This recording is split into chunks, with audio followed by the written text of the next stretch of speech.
লখিমপুৰ ত্যাগক্ষেত্ৰত দেওবাৰে এখনি dog show আয়োজন কৰে অসম ব্ৰহ্মপুত্ৰ এছ'চিয়েশ্যনে। উক্ত ডগ শ্ব'ত লখিমপুৰৰ বিভিন্ন প্ৰান্তৰ প্ৰায় ৪৫টা কুকুৰে অংশগ্ৰহণ কৰে। এই ডগ শ্ব' প্ৰতিযোগিতাখনি শুভ উদ্বোধন কৰে লখিমপুৰৰ পশু চিকিৎসা মহাবিদ্যালয়ৰ সহযোগী বিজ্ঞান গুৰু ডাক্তৰ উমাৰাম তামুলীয়ে।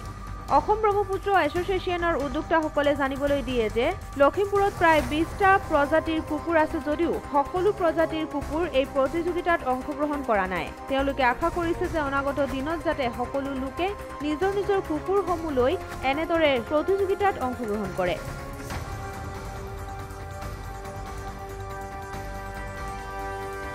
লখিমপুৰ জিলাত আমি প্ৰথমবাৰৰ কাৰণে এটা প্ৰচেষ্টা চলাইছিলোঁ আৰু আমি যিমান পাৰোঁ চেষ্টা কৰিছিলোঁ যে আমি আমাৰ ডগ অনাৰসকলক আমি এৱেৰ কৰিম। বহুতকেইটা বিষয় আছিলে, কিন্তু আমি নাজানো কিমান দূৰ সফল হৈছোঁ, তথাপি আমি চেষ্টা কৰিছোঁ।